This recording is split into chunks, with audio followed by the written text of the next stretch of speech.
Nightmare at Midnight, Book 2, Part 6. The atmosphere in the circuit spinner had grown tense and electric with anticipation. Toadsworth, the newly awakened emperor, stretched his limbs and adjusted his finely tailored suit, his malevolent eyes glinting with arrogance. He scanned the room, his gaze landing on crackskull Commander Corvin. Toadsworth smirked, his voice dripping with contempt. "So, you are the one who has been leading this rabble? Pathetic." Corvin, still reeling from Kelly's departure, met Toadsworth's gaze with defiance. "I've led us this far. Don't underestimate me." Toadsworth laughed, a chilling sound that echoed through the chamber. "You think you're fit to lead? Let me show you what true power looks like." With a swift, powerful strike, Toadsworth knocked Corvin to the ground, his strength overwhelming. "There is no place for reasoning or shared power here," Toadsworth declared. "I am a god among you, and I will lead Crackskull to greatness." As Corvin lay on the ground, his heart shattered further. He watched helplessly as Toadsworth boarded his flying air chariot, a grand and ominous vehicle that hovered menacingly above the base.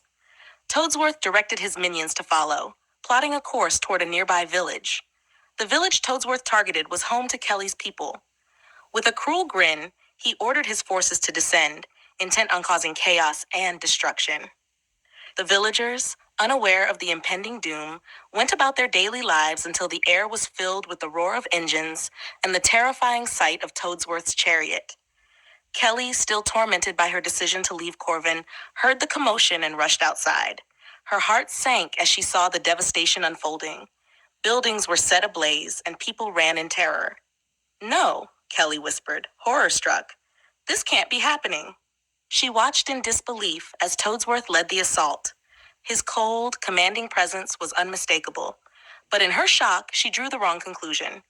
"Corvin," she murmured, tears welling in her eyes. "He must have sent Toadsworth because of what I did. This is all my fault." Back at the circuit spinner, Corvin staggered to his feet, his spirit crushed. He couldn't muster the will to fight back or reclaim his position. Instead, he made a decision that would change everything. He left the base, walking away from Crackskull, disappearing into the wilderness to nurse his broken heart and wounded pride. As chaos engulfed the village, Kelly was filled with guilt and confusion. She felt responsible for the destruction, believing Corvin had acted out of spite. With her people suffering, she vowed to find a way to stop Toadsworth and make amends for her perceived betrayal. Meanwhile, Molly and Team Midnight continued their quest to find Kelly's spellbook, unaware of the turmoil that had erupted. They pressed on, driven by the hope that the book would unlock the secrets of the amulet and help them restore peace. The realm stood on the brink of greater conflict, with alliances shifting and new threats emerging. Toadsworth's reign of terror had just begun, and the true test of courage and loyalty was yet to come for both Midnight and Crackskull.